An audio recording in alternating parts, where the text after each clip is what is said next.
The price of a secret. 18 years later, his genius daughter took the stage, and he finally knew the truth. Subscribe now. Before you dive into this emotional roller coaster, subscribe and hit the like button.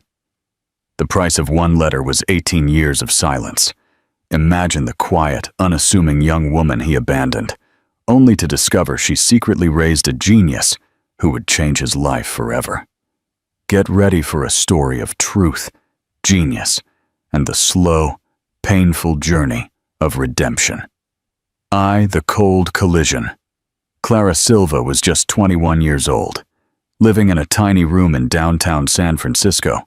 She balanced her fashion design classes during the day with night shifts at a second-hand boutique to pay the rent. She dreamed of becoming a designer, someone whose name would one day be whispered on the runways. She wasn't rich, but she was ambitious, and, above all, she was in love. Ethan Vance was everything Clara was not. Older, self-assured, already successful. At 27, he owned his own investment firm, a reputation for aggressive but smart deals, and a mentor in the finance world who introduced him at every party. The next prodigy. He had brown eyes that saw through markets, and a charm that made him impossible to ignore. When he walked into the boutique where Clara worked on a rainy Thursday night, their worlds collided. She shouldn't have been on shift. Someone had called in sick. He shouldn't have been shopping. He was just killing time before a late client dinner. They started talking. A week later, they were inseparable. He took her to jazz clubs in the Mission District, surprised her with late-night trips to Napa for pizza, and listened to her talk about her designs as if she were already a legend. For the first time, Clara felt someone believed in her without needing proof. When she found out she was pregnant, she was terrified. But a small part of her felt hopeful. Ethan always said he wanted a family someday.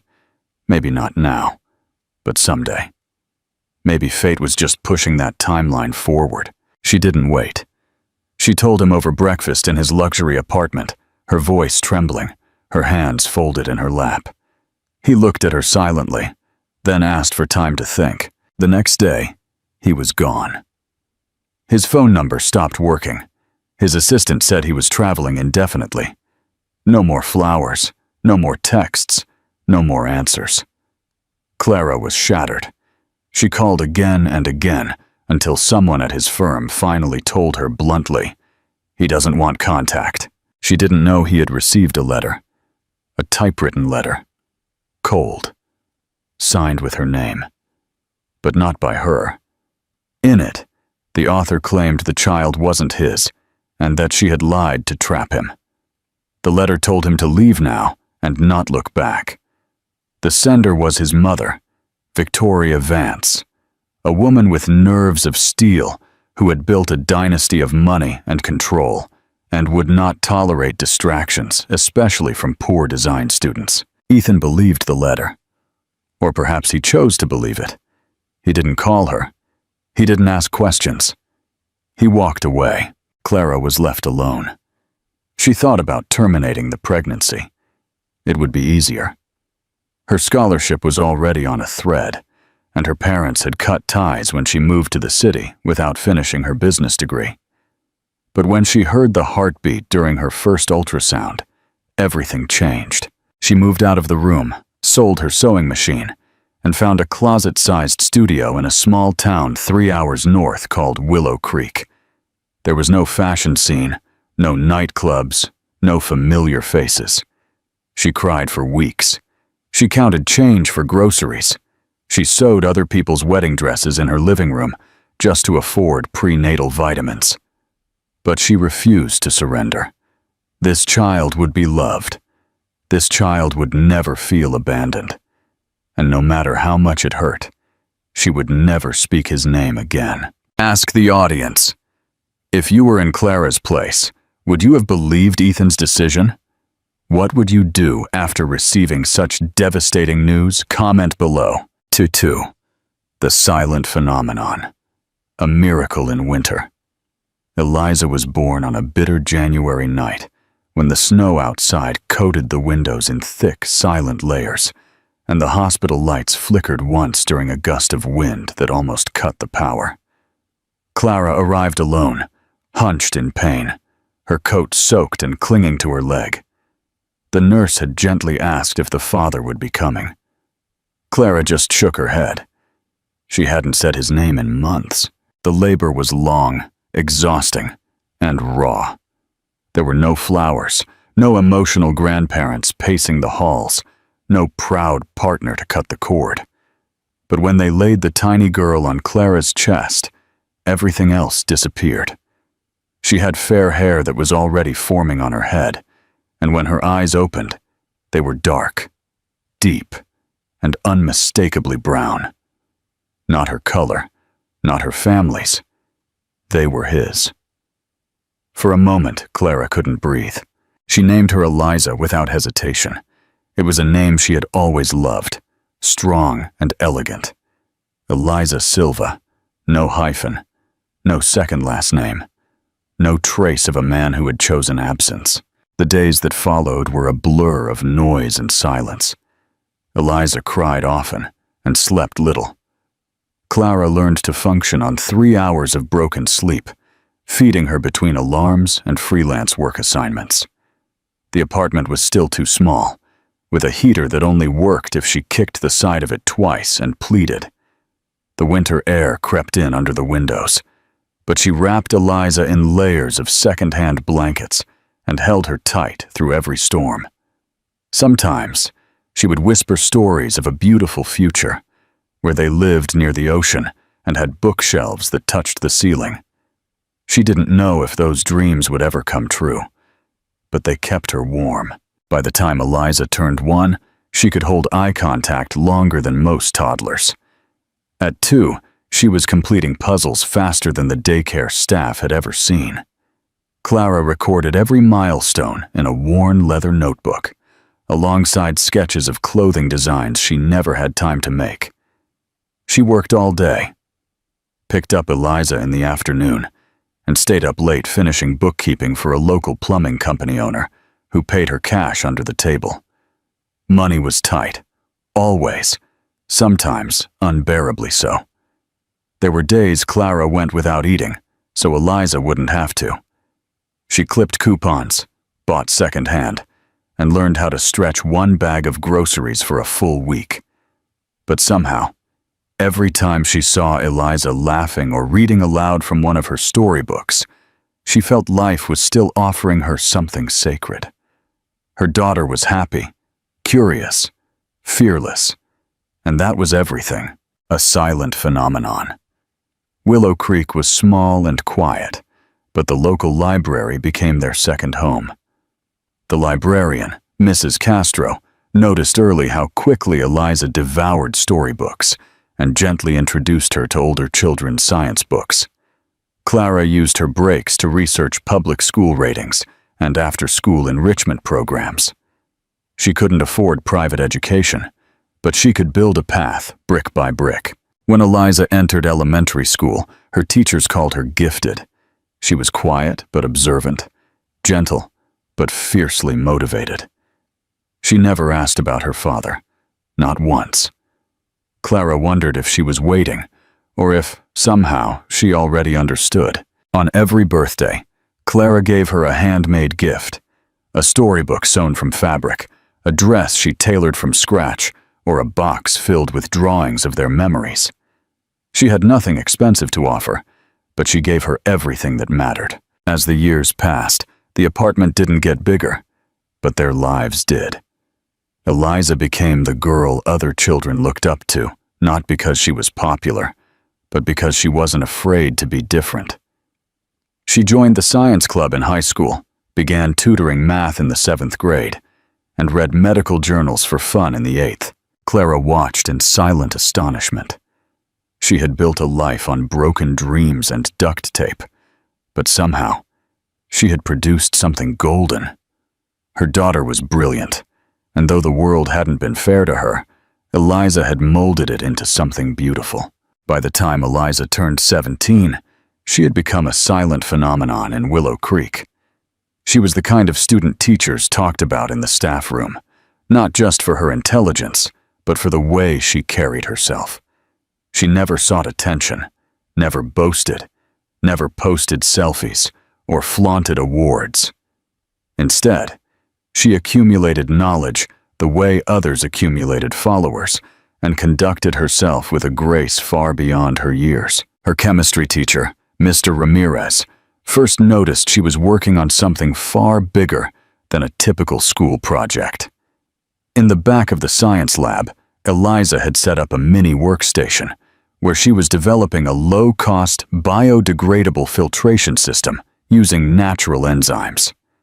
Her goal, she explained one afternoon while cleaning beakers, was to create something that could be used in underdeveloped areas with poor access to clean water. It had started as a simple idea for a local competition, but the deeper she delved into the research, the more determined she became to make it real. Mr. Ramirez, astounded by the depth of her research, submitted her project to a state-level innovation exhibition without telling her. When she won first place, representatives from national science foundations took notice. One, a woman named Carla Jones, who worked with a network of philanthropic investors, introduced herself to Eliza after the ceremony and asked if she had ever considered applying to the National Youth Innovation Summit in San Francisco. It was an annual, invitation-only event, attended by university scouts, investors, and venture capitalists looking to back promising talent even before they entered college. Eliza had never heard of it. She smiled politely and said, "Thank you," but the moment she got home, she spent hours researching. She knew the cost of the trip alone would be impossible for her mother to cover, but Clara didn't hesitate. That same night, she took on another late-night bookkeeping client and applied for local travel grants. In 3 weeks, everything was arranged. The trip to San Francisco was the first time Eliza had left the state. She packed her few belongings in a second-hand suitcase and carried her project components in a box reinforced with duct tape. Clara couldn't afford to go with her, so she hugged her tight at the bus station, her voice trembling as she whispered, "No matter what happens there, you know exactly who you are. That will always be enough." San Francisco was a different world than any Eliza had ever seen. Tall glass buildings stretched into the clouds. The air was electric with ambition, and everywhere she looked were people who seemed to radiate power and purpose. The summit was held in a luxurious hotel ballroom filled with rows of booths, stage lights, cameras, and strangers in suits asking complex questions. For the first few hours, Eliza felt invisible. Her station was in a quiet corner of the room, far from the main presentation area. The booths closer to the center were filled with students from private academies and international programs, children who spoke confidently about multi-million-dollar startups and had mentors with famous last names. She felt out of place in her thrift store shoes and second-hand blazer, but she reminded herself why she had come. When the judges arrived at her table, she spoke without notes. She explained the science, the scalability, the cost-effectiveness, and the potential for global impact. She didn't promote herself as a brand. She simply told the truth. At the end of her demonstration, one of the judges looked at her for a long moment and asked, "Where did you say you were from?" Throughout the day, more people came. Someone must have talked. A professor from Stanford stopped by and left his card. A woman from a major San Francisco think tank asked if she would be willing to present at an international summit in the spring. A tech investor invited her to apply for a summer research fellowship. The buzz around her station grew, not because of a flashy brand, but because the work was real. Eliza's project was different. It wasn't designed to impress. It was designed to matter. By late afternoon, taking a quick break near the refreshment table, she overheard a group of elegantly dressed guests discussing the future of inventors and the importance of early investment in talent. She didn't know that one of those men, standing with his back to her, dressed in a sharp charcoal suit and sipping a drink, was Ethan Vance, her father. He hadn't seen her yet, and she had never seen him. They were in the same room for the first time in 18 years, and neither had any idea what was about to happen. Ask the audience, what role did Clara play in Eliza's rise? If you were in Eliza's shoes, what would you do if you realized the man standing in front of you was your father? 3. The unveiling. Ethan Vance didn't typically go to youth innovation gatherings. His schedule was filled with corporate boardrooms, international negotiations, and high-stakes tech investments. But this particular event had caught his eye after one of his junior partners at his firm mentioned a growing list of unusually talented students presenting real-world solutions. Vance Tech Ventures had recently launched a philanthropic arm focused on early-stage educational investment. And although Ethan rarely took charge of the outreach himself, something about this trip to San Francisco compelled him to go in person. He told himself it was for strategic visibility, a few photos, maybe 1 or 2 promising names to keep an eye on.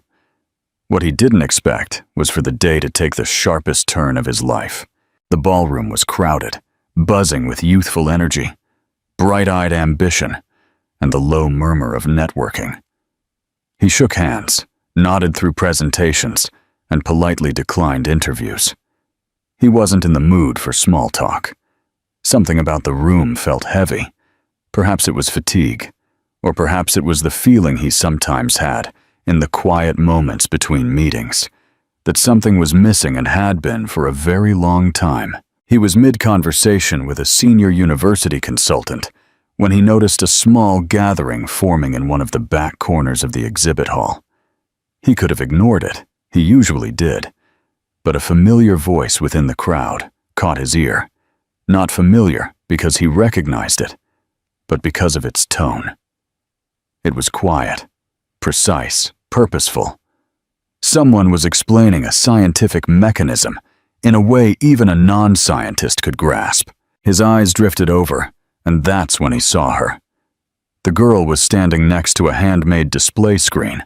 Nothing flashy, just neatly organized research, diagrams, Shutterstock, and a table holding a series of small filtration models. She was explaining something to a huddle of listeners, and there was a subtle confidence in her posture, the kind that wasn't rehearsed or coached. Ethan didn't know why, but his heart gave a strange, discordant pull. She had long, fair hair pulled back in a loose braid, and as she turned slightly to adjust her equipment, he saw her face clearly. For a moment, everything in him froze. Her eyes, deep and unmistakably brown, looked up as she spoke to one of the judges, and Ethan felt something old and buried surge to the surface. He moved forward, trying to make sense of what he was seeing. There was no mistaking it. Her features were unsettlingly familiar. She didn't look like him in structure, but the eyes, the mannerisms, the quiet focus, the slight tilt of her head when she paused to think. He knew those patterns. He had seen them before, 18 years ago, in a hospital room he never visited, in a goodbye he never realized he was making. She looked like Clara. He moved through the crowd, drawn by something he didn't understand. As he reached the edge of the group surrounding her booth, he saw her name on the screen. Eliza Silva. Not Vance. Just Silva. He stumbled back slightly, almost as if he had been hit. He hadn't heard that name in almost 2 decades. He had forced himself not to. Clara Silva. The girl he once loved. The one he had thought of countless times in silence. The one he had left behind after a letter had arrived. Cold. Devastating. Final. A letter that told him the child wasn't his. That she had lied. That she wanted nothing from him. But now, standing in front of this 18-year-old girl, Ethan realized something he had refused to believe for years. That letter had been a lie. He didn't need a DNA test. He didn't need confirmation. He was looking into the eyes of his daughter. Panic washed over him, colliding with guilt, shock, and something even heavier, grief. He had lost everything. The first steps, the first words, the first day of school. Her whole life had passed without him. And now here she was, standing in front of him, brilliant and serene. And she didn't even know he existed. As the crowd around her began to disperse, she moved toward the refreshment table, walking past him without even a glance. Why would she look? He was a stranger. And then he saw her. Clara. She was standing across the room, half hidden behind one of the large banners, watching Eliza like a proud sentinel. Her hair was shorter now, clipped behind one ear, and her posture was straighter. But it was her, the same Clara he had fallen in love with. Except her eyes now held a depth and a weariness he had never seen before. Their eyes met. It only lasted a second, but in that second, time collapsed. All the years he had pushed her out of his thoughts, all the pain he thought he had buried, all the choices he had defended, rushed back with a force that almost stole the air from his lungs. She didn't say anything. She didn't cry. She didn't yell or run. She simply looked at him, as if daring him to move, daring him to speak. Her expression wasn't hate. No, but it wasn't welcoming either. It was tired, wary, alive with memories neither of them had confronted. He took a step toward her, but she moved away. Not dramatically, not in anger, just with the quiet finality of someone who had spent too long waiting for something that never came. Ethan stood there, surrounded by success, by money, by everything he had always believed he wanted. And all he could think was that he had lost the two people who might have given him meaning. His daughter was here, alive, extraordinary, and he was a ghost in her world. For the first time in 18 years, Ethan Vance felt the full weight of what he had run from. And for the first time, he didn't know if he had the right to walk back in. Ask the audience. What do you think made Ethan believe his mother's letter without questioning it? If you were in Clara's place, how would you have reacted to seeing Ethan at the summit? Chip. The slow march of redemption. Ethan left the gala that night in a state of numb disbelief.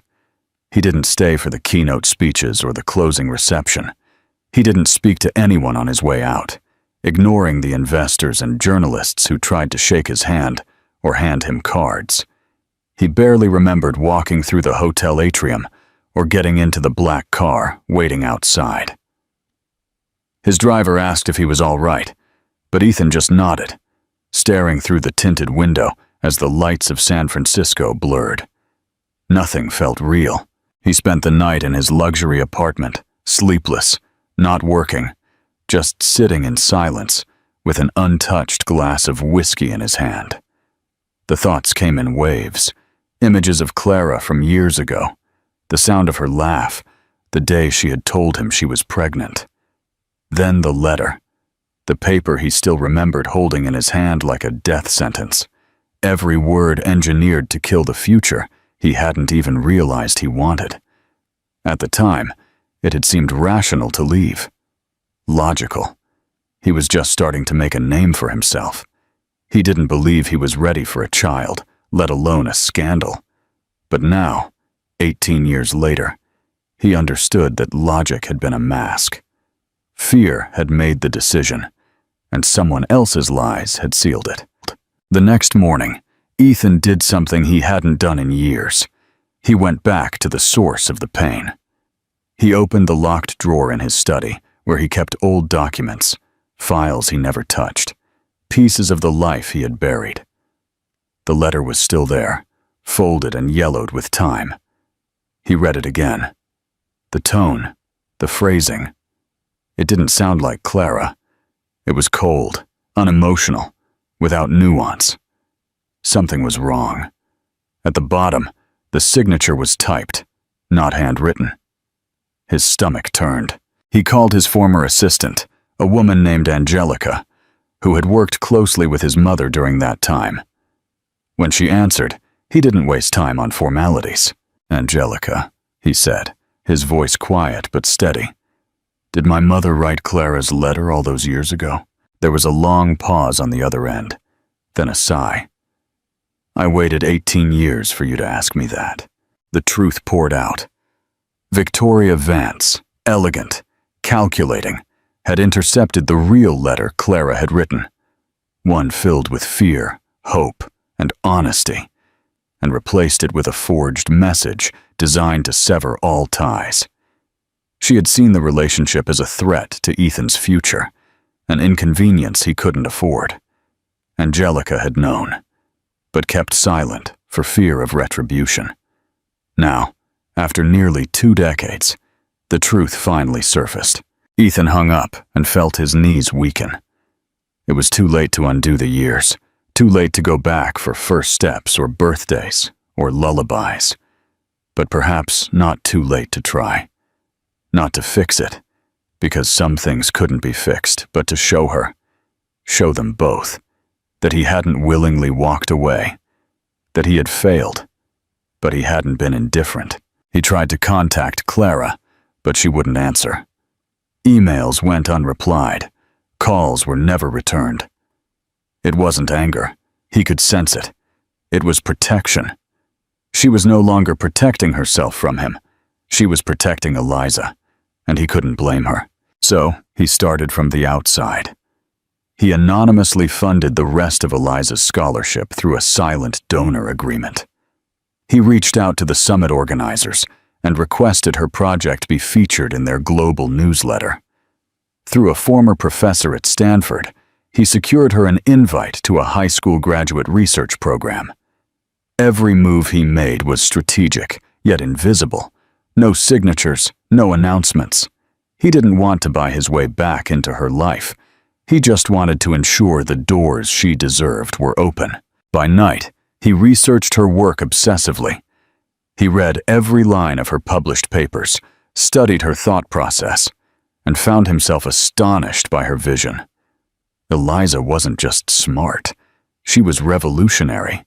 She thought like an engineer, spoke like a humanitarian, and carried herself like someone who had never been told she couldn't do something. It was Clara's doing. All of it. She had raised this child without help, without support, without a safety net. And yet, Eliza had become someone the world was now fighting to invest in. The hardest part was staying away. He wanted to call her, introduce himself, explain everything. But how could he? What would he say? "I'm your father. I disappeared because someone lied to me, and I didn't bother to find out the truth. It wasn't enough. Excuses were easy. 18 years of silence weren't." So he waited. He continued to help where he could, always anonymously, always carefully. He arranged for her to meet with mentors. He scheduled lunches with women in science and technology who could inspire her, and even lobbied for her work to be presented to a global science awards committee for young people. Every time he heard her name mentioned, on an article or a podcast, he felt a sharp pang of pride and pain. Weeks passed before Clara finally responded. It was a single line in an email. "I know it was your money. I know that you know. Do not contact her." He stared at the message for a long time. It wasn't cruel. It was clear. It was a boundary. And yet, that same week, Eliza sent him a LinkedIn request. He didn't know how she found him, or what she knew, or if the request was accidental. But there it was, staring back at him. He clicked accept. His hands were shaking. It was the smallest door, a crack. But to Ethan, it felt like air after drowning. For the first time since that night in San Francisco, he allowed himself to hope. Maybe the path forward wasn't closed. Maybe redemption didn't begin with grand gestures, but with presence, patience, and truth. Ask the audience. Do you think Clara should have told Eliza about her father sooner? What does Eliza's decision to reach out to Ethan show about her character? V. The inevitable encounter. Eliza didn't expect anything unusual when she sent the connection request. It was a quiet, impulsive act, prompted more by curiosity than intention. She had seen his name mentioned in an article about anonymous donors supporting youth innovation. And though she didn't know exactly how she knew, something about the way the article described the man's involvement felt personal. She recalled seeing him in passing at the summit weeks earlier, a man in a charcoal suit with tired eyes, watching her booth from across the room, as if he had seen a ghost. She hadn't thought much of it then, but now, after a strange comment from one of the judges and the sudden boost her project had gained in circles far beyond her reach, she began to connect the dots. The sense that someone was looking out for her was no longer just intuition. It was real, and she had a hunch it was him. When he accepted the request, she didn't message him right away. She stared at his profile, scrolling through the impressive portfolio, the university credentials, the list of companies he had built from scratch. There was no mention of family, no photos, no personal details. The man was all business, but the silence in his biography felt louder now. She kept her discovery to herself for a few days. Her mother had been more strained than usual lately. She came home from work quiet and distracted. She would linger over old photos, folding laundry as if she wasn't really in the room. Eliza didn't ask questions. She knew when her mother was carrying something heavy. It had always been just the two of them, and Clara had never lied to her. But this felt different. This was the first time Eliza felt something was being withheld. The moment came unexpectedly. It was a Saturday night. Rain beat against the windows, and Eliza was in the kitchen finishing a scholarship application, while Clara was at the sink hand-washing dishes. Without looking up, Eliza said quietly, "I think I know who my father is." Clara's hands froze in the water. She didn't move for 5 full seconds. Then, slowly, she turned off the faucet and dried her hands with a towel, her back to her daughter. "Say that again," she whispered. Eliza closed her laptop. "I saw him at the summit. I didn't know it then. But I think he's the one who's been helping me. The anonymous funding, the research connections. It all started after San Francisco. I recognized his name in a donor article, and then I found him online. His name is Ethan Vance, right?" Clara turned around, her face pale but composed. Her eyes searched Eliza's, and then something in her seemed to deflate. "Yes," she said. The word dropped into the room like a broken plate. Fragile. Final. Impossible to ignore. Eliza didn't speak for a moment. She had prepared 1,000 versions of this conversation in her head, but none of them felt right now. Finally, she asked the only thing that mattered. "Did he know about me?" Clara sat down across from her and let out a slow, trembling breath. "No, not really. Not then." And so she told her everything.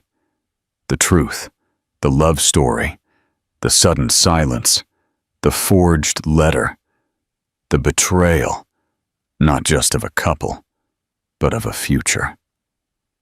She told Eliza about the lonely night she went into labor, about the years of working double shifts, about the choice to never poison her daughter's life with resentment. She hadn't known the complete truth until recently, but she had long suspected that something didn't add up. And when she saw him at the summit, everything inside her confirmed it. The man she once loved had been lied to, but he had also allowed himself to disappear without a fight. Eliza listened without interruption. Her face remained still, but her heart beat in her chest like an alarm bell. All this time she had lived without a father, not because he had died or was unknown, but because he had been tricked, because he had believed a lie, because he hadn't investigated. The hurt wasn't sharp. It was slow and deep. like something being pulled from her chest thread by thread. "So he knows now," she finally said, "that I'm his daughter?" Clara nodded. "Yes, he found out after the summit. He's the one who funded your program. He's been trying to contact me. I didn't let him talk to you. I didn't know if it would help or just hurt more." Eliza stood up and walked toward the window. She didn't cry. She didn't shout. She just stood there, arms crossed, watching the rain streak the glass in long, trembling lines. "Why didn't he try harder then?" she asked. "Why didn't he question it? You were pregnant with his child. Why wasn't that enough?" Clara shook her head slowly. "I ask myself that every day, but I think the answer is simple. He was afraid, and perhaps too proud, and he let someone else decide his life for him." Eliza didn't respond. She didn't sleep much that night. She reread everything she could find about Ethan Vance, his early career, his rise in the tech world, his reputation for calculated decisions and emotional distance. She tried to imagine him as a scared, ambitious young man, and she tried to imagine him now, trying to make amends without knowing how. The next day, she sent him a message. It was short, cautious, and direct. "I know who you are. I know what happened. I don't know what I want from you yet, but I think we should talk." She stared at the message for a long time before hitting send. Her hands were shaking, but her voice held firm. Somewhere deep inside her, something old was stirring. It wasn't hope exactly, but the possibility of it. And that was enough to start. 6. The gentle reunion. Ethan read the message 5 times before he allowed himself to believe it was real. He was sitting in his office, surrounded by glass walls and the quiet hum of a world he no longer cared about as much as he once did. His phone was buzzing with market alerts, assistants, and meetings he was already late for. But none of it mattered. Not in this moment. The message had come from Eliza. Not Clara. Not a lawyer. Not a distant relative. Eliza herself. The girl whose face had haunted him since the night of the summit. The girl who looked at the world with a mind sharper than most, and eyes that were half his. She had reached out. The words were wary and fragile, but they were open. She wanted to talk. He didn't know what to reply. For a man who had built empires with his words, who could sway boardrooms and investors with a single sentence, Ethan found himself paralyzed. There were no instructions for this. There was no formula. There was no script. He replied simply, "I would be honored to speak with you. Whenever and however you are ready." 3 days passed before she replied again. He didn't press her. He spent the time walking through long suppressed memories, forcing himself to sit with the shame. The image of Clara, alone in a snowbound hospital. The sound of a child's laughter he had never heard. The missed birthdays. The school projects. The scraped knees. The college applications. All the moments he could never claim, but he didn't let the guilt shatter him. He let it teach him. He understood now that redemption was not a single act. It was 1,000 silent offerings, patiently presented over time.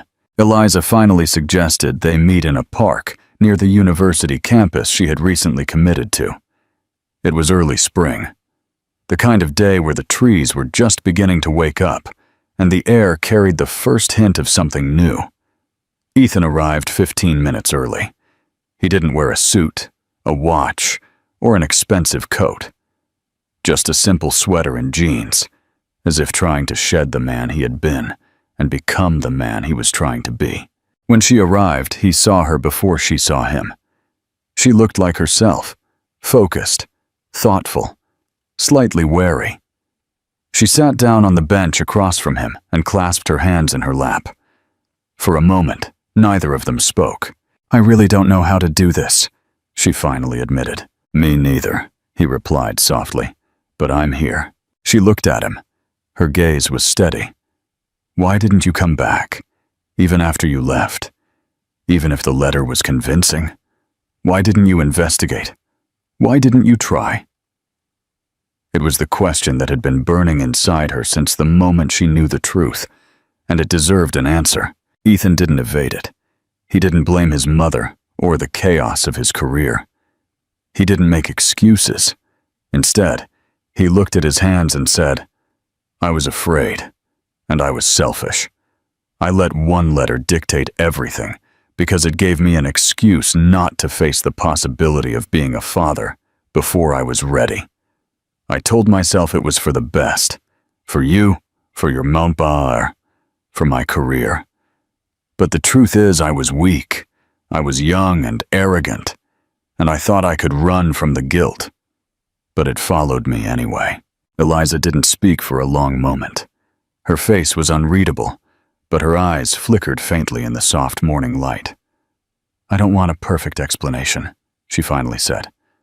"I just want honesty." "That's all I can offer you now," he said, "and time, however much it takes. I know I can't just show up 18 years later and expect anything. I just want you to know that now I see you completely, and I am proud of who you are, whether you ever call me father or not." She looked away, blinking quickly. The wind whispered in the branches above them. For the first time, something inside her loosened, just a little. Was it forgiveness? Not yet. But it was something softer than resentment, a space where understanding could grow. They talked for over an hour. He asked questions, not about school or achievements, but about her. What books did she love? What kind of music did she listen to? What made her laugh? And he told her stories, not about money or power, but about the dreams he used to have and the mistakes that shaped him. For the first time, she saw the cracks in his armor, and she realized the man sitting across from her wasn't just a figure of her imagination. He was real, flawed, trying. At the end of the conversation, she stood up and said, "I'm not ready for anything yet, but I think I would like to keep talking." He nodded. "Whenever you want." "I'll be here." She walked away slowly. The distance between them was still wide, but no longer infinite. Ethan remained on the bench long after she was gone. The wind blew through the trees, the sound of the world beginning anew. Later that night, Eliza returned home and found her mother waiting in the kitchen. Clara looked up, searching her daughter's face for a sign. Eliza didn't say anything immediately. She simply walked over, wrapped her arms around her mother's waist, and hugged her. "He didn't run away this time," she said in a low voice. Clara heard, and for the first time in years, she allowed herself to believe that maybe healing was possible. Not because the past had changed, but because the future could. Ask the audience. What do you think marked the turning point for Ethan? What was Eliza's role in her own redemption? Second, the unconditional crown. Conclusion. The months that followed were neither smooth nor easy, but they were honest. Eliza and Ethan began to meet regularly, sometimes in public places, sometimes in quiet corners of the city, where they could talk without the weight of scrutiny or expectation. Their conversations were awkward at first, filled with pauses and uncertainty, but underneath that hesitation was something firm, a desire to know, to understand, to build. Ethan never pressured her. He never asked her to call him father. He brought no gifts or promises. He simply showed up, again and again, and he listened. And slowly, brick by brick, a bridge began to form. He learned about her childhood, not just the achievements, but the quiet moments. The days she and Clara spent cooking in a cold apartment. The nights they read books together under a single flickering lamp.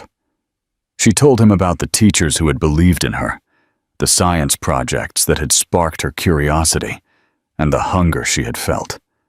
not just for food, which was sometimes scarce, but for opportunity, for security, for space to dream. Ethan sat with every story like a confession, absorbing every word, grieving the memories he had missed, yet honoring them all the same. Clara remained wary. She didn't interfere, but she didn't disengage either. She watched from a distance as Eliza forged this new connection, always ready to catch her if she fell. There were days when the past surged like a tide inside her, reminding her of the pain, the loneliness, the nights she had cried silently while her daughter slept beside her. But then she would see them, Eliza and Ethan sitting in the park or walking side by side on a quiet street, and something inside her softened. Not forgiveness, not entirely, but recognition. People could change, and maybe some wounds weren't meant to be erased, but to be understood. Everything changed the night of the National Future Science Awards ceremony. The event was held in a grand hall in San Francisco, a space built for senators and academics, not high school students. Yet tonight it was filled with the country's brightest young minds, each burning with possibility. Eliza had been named one of the 3 finalists for her groundbreaking research in sustainable water filtration, and her name had been whispered in scientific circles for weeks.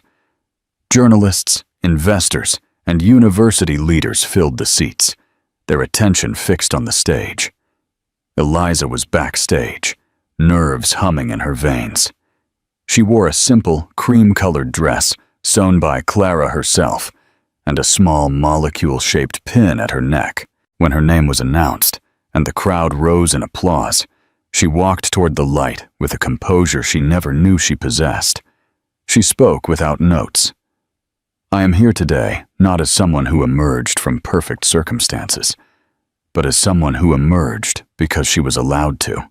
Because my mother, a woman who worked 3 jobs and never lost hope, believed in me when no one else did. Because teachers, mentors, and yes, even silent strangers opened doors I could never have opened alone." She paused. Her eyes swept across the crowd, settling for a brief moment on 2 faces in the front row. Clara, wide-eyed with emotion, and Ethan, hands clasped, looking at her not as a benefactor or a symbol of redemption, but simply and completely as a father. "I used to believe that pain was something we carried alone," she continued, "that absence meant finality, that silence was the end of the story. But I have learned that sometimes absence is only a chapter, and silence is the space where the truth is waiting to be spoken." The room was quiet. No coughing, no shifting in seats, only breathing, held in 1,000 chests. "So today, I accept this award not just for myself," she said, her voice strong, "but for every girl whose future was doubted, for every mother who gave everything without expecting anything in return, and for every person who learned that it is never too late to show up." The applause was deafening. Cameras flashed, reporters scribbled notes, but Eliza didn't hear any of it. She stepped down from the stage and walked to the front row. Clara stood first, enveloping her daughter in a hug that spoke of 1,000 sleepless nights and 1,000 more moments of pride. And then, slowly, Eliza turned to Ethan. He stood up, unsure, not knowing if he was allowed this. But she took a step forward and opened her arms. He hugged her, carefully, reverently, as if afraid she might vanish. That night, everything changed again. The headlines were bright. "Teen Innovator Captures Nation's Heart." Eliza Silva, the girl who designed a future. But for her, the moment that mattered most came hours later, in a quiet hotel room, where she sat between her mother and her father, eating takeout from paper boxes and laughing over something that wasn't even funny. They didn't talk about the past. They didn't need to. They were building something more now. In the months that followed, Eliza started her freshman year at Stanford. Clara started a foundation for young single mothers, offering legal aid, housing support, and scholarships. Ethan established the Eliza Silva Innovation Scholarship for underserved youth in science and technology. The three of them were not a traditional family, but they were a family nonetheless, built not on perfection, but on truth, effort, and the choice to keep trying. Some wounds never disappear, but sometimes they become the place where the light gets in. Call to action. Closing. Engage and subscribe. Redemption is a long and painful road. Unlike a fairy tale ending, this story doesn't erase the pain of the past, but it honors it. Ethan and his daughter's reunion isn't magical, but the result of his silent effort and her courage to face the truth. What makes this ending so impactful is that it's not about achieving forgiveness, but about showing transformation and earning the right to presence. This story reminds us that despite mistakes, there is always a chance for change. The unbreakable love of a mother, the brilliance of a daughter who refuses to be defined by her absence, and the humility of a man who finally learns the true meaning of success. What do you think of this ending? Do you believe redemption is possible in situations like this? Should Clara forgive Ethan? Leave your opinion in the comments. Would you like me to tell you another story of redemption? Or would you prefer a mystery or adventure story?